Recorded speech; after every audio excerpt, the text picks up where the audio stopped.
തൊഴിലുറപ്പ് പദ്ധതി അട്ടിമറിക്കുന്ന പുതിയ കേന്ദ്ര നിയമത്തിനെതിരെ NREG വർക്കേഴ്സ് യൂണിയന്റെ നേതൃത്വത്തിൽ തൊഴിലുറപ്പ് സംരക്ഷണ അസംബ്ലി നടന്നു.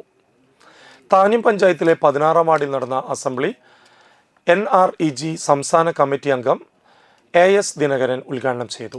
പാർലമെന്റിനകത്ത് 2/3 ഭൂരിപക്ഷം ഉണ്ടെങ്കിൽ മാത്രമാണ് നിയമം മൂലം മാറ്റിയെഴുതാനായിട്ട് സാധ്യമാകുള്ളൂ. അപ്പോൾ അതുകൊണ്ട് നിലവിലുള്ള നിയമത്തിന്റെ ചിറകരിഞ്ഞ് അവിടെ ഒരു തിടുക എന്ന വിധത്തിലേക്ക് കാര്യങ്ങൾ മാറ്റുകയാണ് അവർ. അതാണ് ഇപ്പോൾ നടന്നുകൊണ്ടിരിക്കുന്നത്. അതിന്റെ ഭാഗമാണ് പുതിയ നിയമത്തിൽ വരുത്തുന്ന മാറ്റങ്ങൾ. തൊഴിലുറപ്പ് നിയമത്തിൽ കുറേ മാറ്റങ്ങൾ വരുത്തുകയാണ്. തൊഴിലുറപ്പിന്റെ ഒരു പ്രത്യേകത എന്താ വെച്ചാൽ, മുമ്പ് UPA സർക്കാർ, ഒന്നാം UPA സർക്കാരിന്റെ കാലത്താണ് ഇത് വന്നത്. നമ്മൾ സ്ഥിരമായിട്ട് പറയുന്നതാണ്.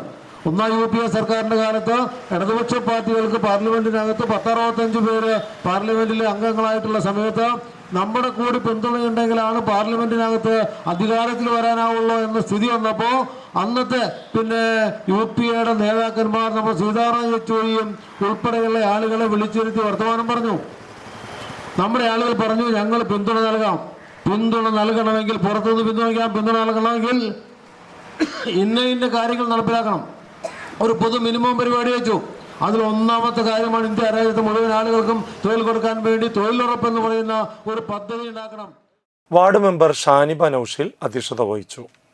യൂണിയൻ ഏരിയ കമ്മിറ്റി അംഗം MV Mukesh, KK Krishnankutty master, Suresh Babu Thanapparambil, Kumari Moothrathiparambil, Vilasini Chandran എന്നിവർ സംസാരിച്ചു. പഞ്ചായത്തിലെ വിവിധ വാർഡുകളിൽ നടന്ന സമരത്തിൽ CP Jose, panchayat president NA Peethambaran, block panchayat മെമ്പർമാരായ TB മായ, സിജോ പുലിക്കോട്ടിൽ, മെമ്പർമാരായ PR Surendranath, VK Santhosh, Shiny Balakrishnan, Sathi Jayachandran, Mini Chandran, KR Pratheesh, CS Sivaraman, Rathi Surendran, KS Shaiju, Sujitha Niresh, OS Ashraf, Ananthu K Dinesh എന്നിവർ സംസാരിച്ചു. എല്ലാ വാർഡിലും തൊഴിലുറപ്പ് സംരക്ഷണ പ്രമേയങ്ങളും അവതരിപ്പിച്ചു.